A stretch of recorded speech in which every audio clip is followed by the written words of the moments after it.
집자는 틀을 만들고 망대를 지어서 농부들에게 새로 주고 타국에 갔더니 때가 이르되 농부들에게 포도원 수출 얼마를 받으려고 한 종을 보내니 그들이 종을 잡아 심히 때리고 거저 보내었거늘 다시 다른 종을 보내니 그의 머리에 상처를 내고 능력하였거늘 또 다른 종을 보내니 그들이 그를 죽이고 또 그 외 많은 종들도 더러는 때리고 더러는 죽인지라. 이제 한 사람이 남았으니 곧 그가 사랑하는 아들이라 최후로 그를 보내며 이르되 내 아들은 존대하리라 하였더니 그 농부들이 서로 말하되 이는 상속자니 자 죽이자 그러면 그 유산이 우리 것이 되리라 하고 이에 잡아 죽여 포도원 밖에 내던졌느니라.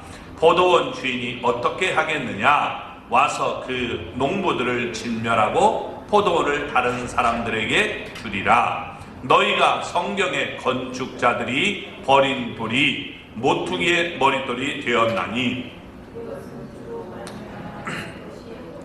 우리 눈에 놀랍도다 함을 읽어보지도 못하였느냐 하시니라. 그들이 예수의 이 비유가 자기들을 가리켜 말씀하심인 줄 알고 잡고자 하되 무리를 두려워하여 예수를 두고 가니라. 아멘.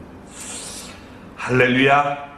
하나님의 은혜와 복이 오늘도 주님 앞에 나온 우리 사랑하는 성도 여러분 삶 속에 가정 속에 늘 함께 하시기를 주님의 이름으로 축원합니다. 우리는 코비드 19을 이겼습니다. 사람들은 두려워서 못 나가는 사람도 있는데 우리는 두렵지 않고 이곳에 왔습니다. 그래서 우리가 이것을 통해서 볼 때 우리는 하나님이 병이든 뭐든 언제든지 우리는 갈 준비가 되어 있어요.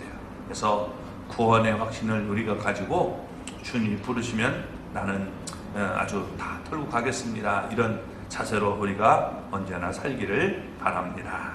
자, 오늘 말씀 우리가 보면 우리가 지난주에 나눈 말씀은 예수님이 성전에 들어가자 많은 사람들이 예수님께 몰려들었습니다. 성전에서 예수님은 하나님 나라를 가르치며 복음을 전했습니다. 그때 대제사장들과 서기관들과 장로들이 예수님께 나왔습니다. 그들은 유대인의 최고 의결기관 산헤드린 곧 공회에서 보냄을 받은 자들이었습니다. 그들은 사람들 앞에서 예수님의 권위에 대해서 대적했습니다. 그들은 예수님을 자꾸 이렇게 대적하려고 할 때 예수님은 그들에게 요한의 침례에 대해서 물어봤습니다. 예수님의 깊고도 풍성한 지혜 앞에 그들의 이 계략은 무용지물이 되고 말았던 것입니다. 예수님은 그들의 입을 다 다물게 해서 박해를 물리쳤던 것입니다. 오늘 말씀을 보면 이제 본문에서 예수님은 유대교 지도자들의 완악함을 비유로 말씀하고 있는 내용입니다. 이 비유 안에서 예수님은 주님이 사랑하는 아들을 보냈는데 죽임을 당하고 그를 대적하는 자들은 결국에는 심판을 받게 될 것이다 라고 말씀하고 있는 내용입니다. 예수님은 성경을 우리가 인용해서 자신이 죽고 다시 살아날 것을 비유로 하신 말씀임을 우리가 기억하며 오늘 말씀을 우리가 보기를 바랍니다. 먼저 예수님이 죽임을 당할 것을 얘기했다는 겁니다. 1절 말씀을 먼저 우리 보겠습니다. 예수께서 비유로 그들에게 말씀하시되 한 사람이 포도원을 만들어 산 울타리로 두르고 집자는 틀을 만들고 망대를 지어서 농부들에게 새로 주고 타국에 갔더니. 아멘. 예수님이 성전에 들어가자 많은 사람이 모여들었는데 거기에는 대장들과 서기관들과 또 장로들이 있었다라고 말씀했습니다. 예수님은 그들에게 지금 입을 열어서 하나의 비유를 들려주고 있는 내용이 오늘 본문의 말씀입니다. 이렇게 지금 이야기는 시작합니다. 어떤 사람이 포도를 만들었다라고 말합니다. 당시 평지에는 주로 곡식을 심었고 산지에는 주로 이 포도원을 만들었습니다. 포도원 주인은 포도원을 만들고 들짐승이나 도둑들이 포도원을 침입하는 것을 막기 위해서 찔레나 가시나무로 산 울타리를 보통 만들었습니다. 포도원 주인은 집 짜는 틀도 만들었다라고 말합니다. 왜냐하면 이 포도주를 우리 포도를 수확하면 포도만을 계속 우리가 보관할 수가 없습니다. 이게 곧 물러버리죠. 그러니까 이것을 즙을 내서 가죽부대나 항아리에 넣어서 보관을 해야 했던 것입니다. 그래서 지금 이 포도원 주인은 즙을 짜는 틀을 만들고 라고 말하면서 망대도 만들었음을 얘기하고 있습니다. 자, 망대가 하는 역할은 주로 세 가지 역할을 하게 됩니다. 먼저 우리가 이 망을 보며 침입자들을 막는 것입니다. 망대를 만들면 높은 곳에서 저기 이상한 사람이 온다 이러면서 여러분 우리가 침입자를 막는 거죠. 두 번째, 이 농부들이 비나 햇빛을 피할 수가 있습니다. 너무 힘들 때는 그곳에 가서 쉴 수가 있죠. 그리고 세 번째는 포도원에 사용되는 기구들을 보관할 수 있는 것입니다. 이것이 바로 망대입니다. 자, 이렇게 모든 준비를 갖췄습니다. 그리고 이 포도원 주인은 농부들에게 이것을 새로 주었다라고 말합니다. 소출은 어떻게 나눌 것인지 그들 나름대로 계약을 맺었을 것입니다. 그런 후에 포도원 주인은 타국에 가서 오랫동안 있었습니다. 자, 이제 어떻게 되느냐? 2절을 보면 이렇게 얘기합니다. 때가 이르매 농부들에게 포도원 소출 얼마를 받으려고 한 종을 보내니. 이제 때가 되었습니다. 이게 뭐냐? 소출을 받을 때가 되었다는 겁니다. 소출이 뭐냐? 맺은 열매에서 삭슬을 받는 것입니다. 하나님은 우리에게 열매를 요구하십니다. 그래서 우리도 여러분 이 계속적으로 우리가 열매 없는 신앙이 되면 안 되고 열매 맺는 신앙인이 되어야 되는 겁니다. 레위기 19장 우리 23절부터 25절을 보면 과목을 심은 후에 3년 동안은 보통 이것은 할례를 받지 못한 열매를 여겨서 먹지 않았습니다. 넷째 해에는 이제 열매를 맺게 되면 이것은 온전히 하나님께 드리는 거예요. 넷째 해는. 그리고 다섯째 해가 됐을 때 비로소 먹을 수 있었습니다.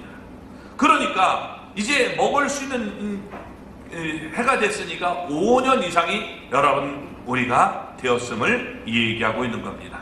포도를 지금 만든 후에 5년째 되었을 때 지금 여기서 소득의 지금 이 소출을 얻으려고 했다는 겁니다. 포도원 주인은 농부들에게 자기 한 사람을 보냈습니다. 그래서 포도원 소출 가운데 4개 주기로 지금 정해진 몫을 받아오라라고 해서 보낸 것입니다. 여기까지는 지극히 아무 문제가 없습니다. 그런데 문제는 이제부터 일어나게 됐다는 겁니다. 이게 뭐냐? 이 종들이 욕심이 생긴 거예요. 그래서 여러분 어떻게 행동합니까? 3절부터 5절까지 읽어볼까요? 그들이 종을 잡아 심히 때리고 거저 보내었거늘 다시 다른 종을 보내니 그의 머리에 상처를 내고 능력하였거늘 또 다른 종을 보내니 그들이 그를 죽이고 또 그 외에 많은 종들도 더러는 때리고 더러는 죽인지라. 아멘. 종을 지금 보냈는데 종은 주인의 이름으로 주인을 대신해서 온 것입니다. 따라서 농부들은 주인에게 주어야 할 몫을 그 종에게 주어야 되는 것입니다. 그런데 농부들은 그 계약을 어기고 그 종들을 그냥 보냈다는 겁니다. 거저 보냈다라고 말합니다. 계약이 여기 3가지로 우리가 악행을 저지르는 이런 모습을 보여주는데 이 모습을 통해서 모든 죄는 자라나는 속성이 있음을 우리가 알 수 있다는 겁니다. 자, 먼저 심히 때렸다라고 얘기합니다. 그러니까 심각한 육체적인 상해를 가했던 것입니다.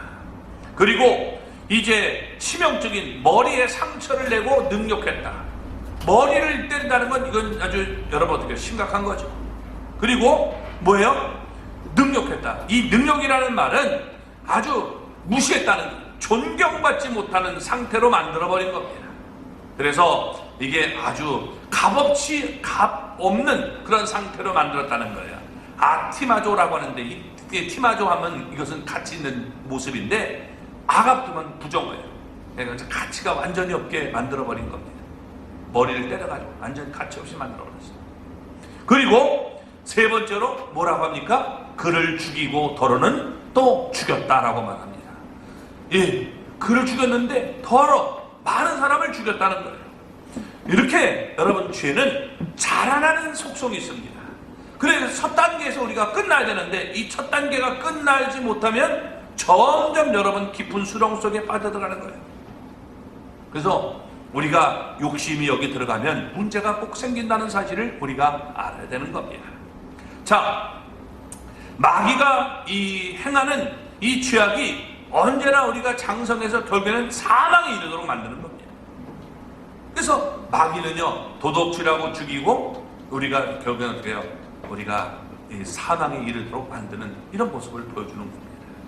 포도원 주인이 다른 종을 이제 보내자 농부들은 그 종을 때렸습니다. 그리고 머리에 상처를 내며 능욕했습니다. 가치없는 그런 것으로 만들어버렸어요. 처음에 종들보다 더 심하게 다뤘던 거죠. 그리고 포도원 주인이 더 이상 다른 종을 그에게 보내지 않기를 바랐던 것입니다. 그런데 포도원 주인이 또 다른 종들을 이제 보내자 이번에는 농부들이 아예 그를 죽여버렸다라고 말하고 있는 겁니다.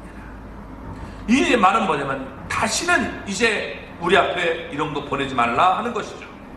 농부들의 행동은 너무나도 악해서 상식적으로 이해가 되지 않는 모습을 보여주고 있는 것입니다. 포도원 주인은 계속 참았고, 여러분, 많은 종들을 보냈는데 결과는 매일반이었다는 겁니다. 농부들이 그래서 여러분 이렇게 더러는 때리고 더러는 죽였다라고 말하고 있는 것입니다. 이제 포도원 주인에게는 더 이상 보낼 종들이 없었습니다. 이미 다 보냈기 때문입니다.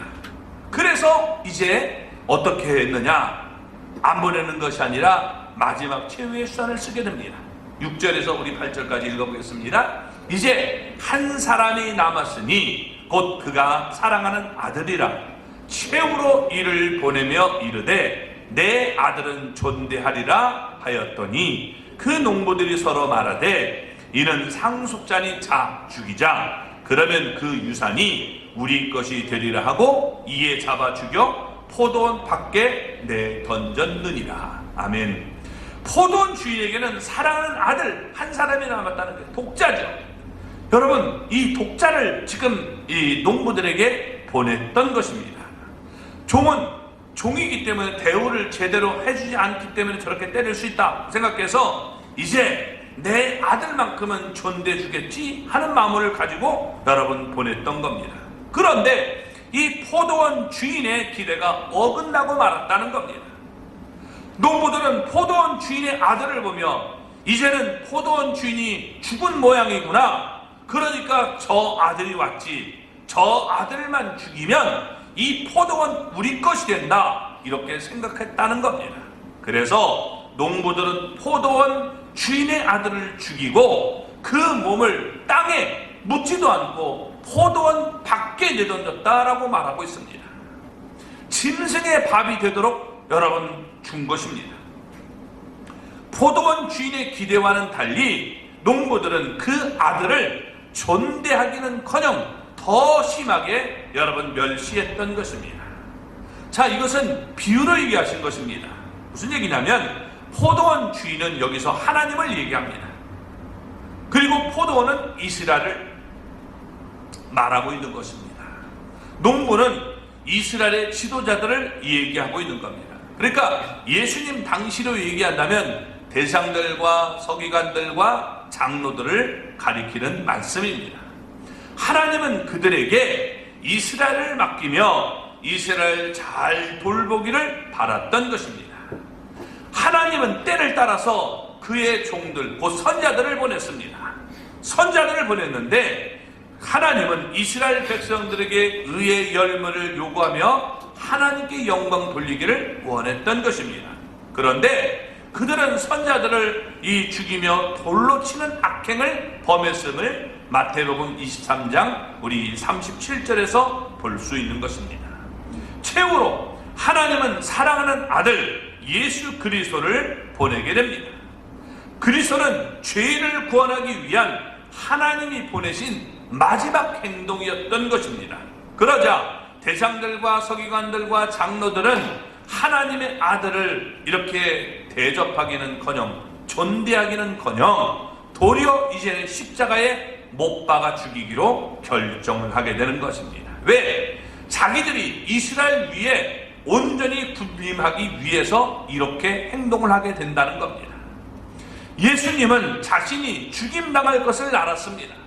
그럼에도 불구하고 예수님은 우리를 구원하기 위해 끝까지 참으며 십자가를 지시는 분임을 보여주고 있는 것입니다. 자, 이렇게 대적하는 자들은 어떻게 될까요? 심판을 받게 된다라고 말하고 있는 겁니다. 9절 말씀을 우리 보겠습니다.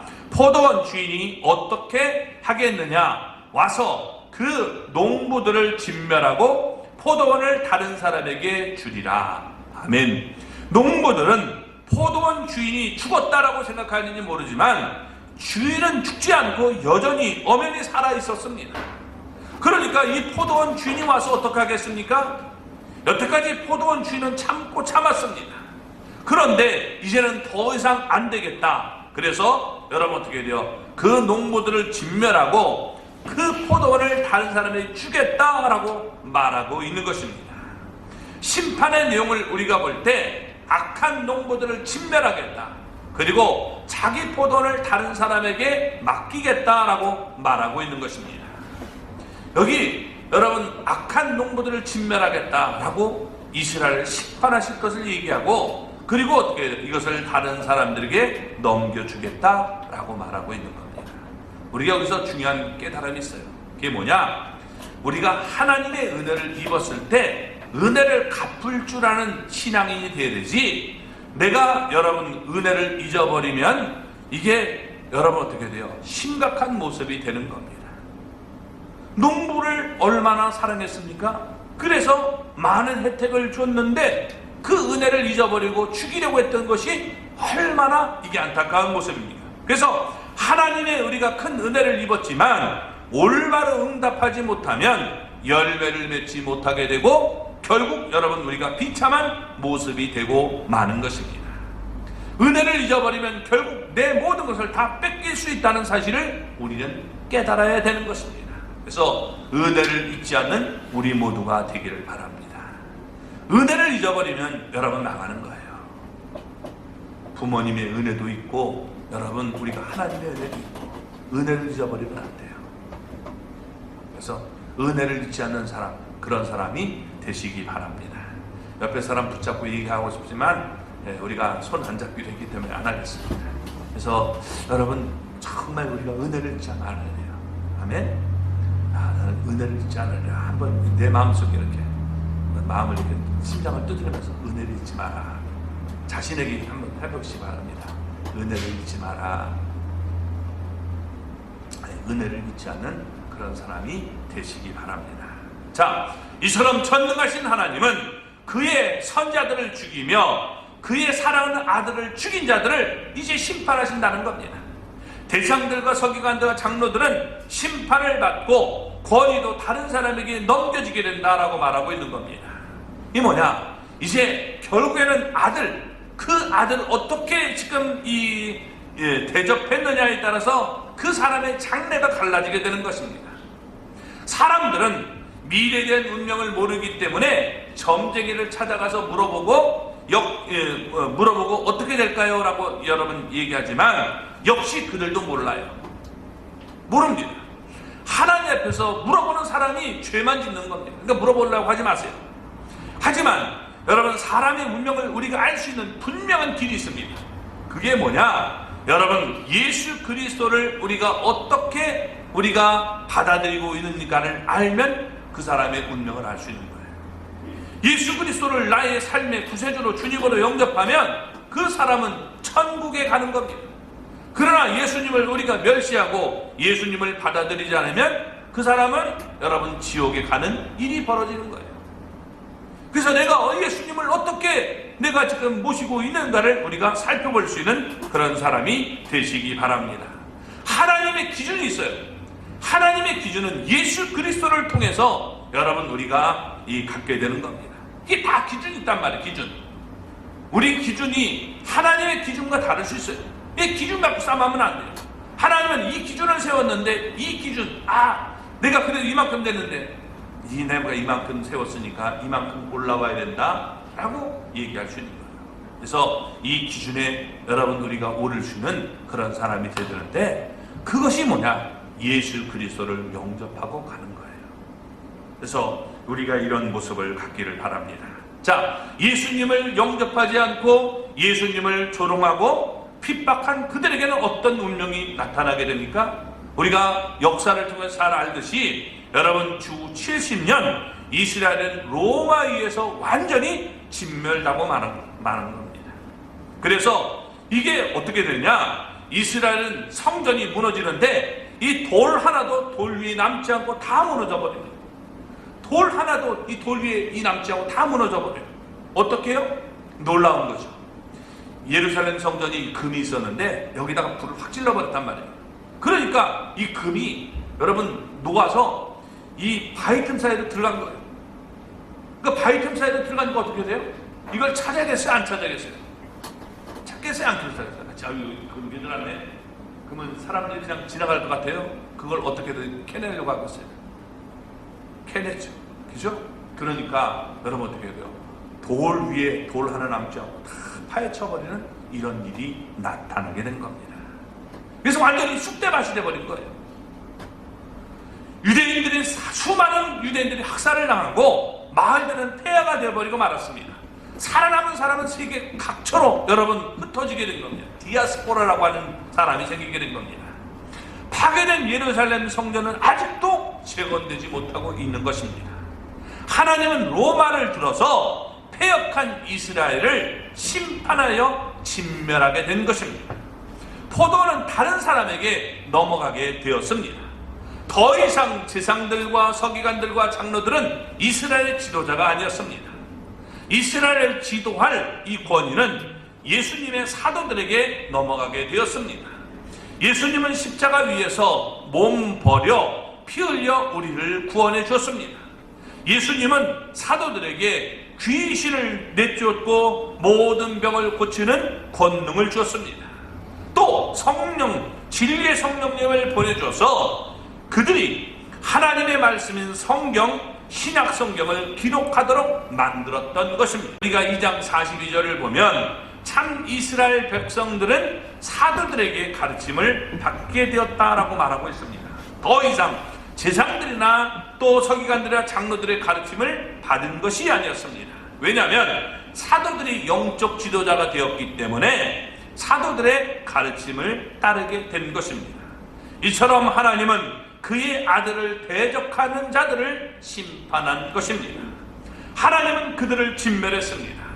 그들은 그들의 권위를 다른 사람에게 주게 된 것입니다. 그리고 하나님은 그들을 풀무불 속에 던져 넣어 영원한 고통을 받도록 만들었던 것입니다. 우리가 여러분 하나님을 우리가 배반하지 않고 끝까지 믿음으로 충성하는 우리 모두가 되기를 바랍니다.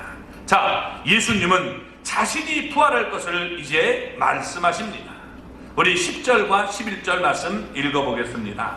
같이 읽겠습니다. 너희가 성경에서 건축자들이 버린 돌이 모퉁이의 머릿돌이 되었나니 이것은 주로 말미암아 된 것이요 우리 눈에 놀랍도다 함을 읽어보지도 못하였느니라 하시니라. 아멘.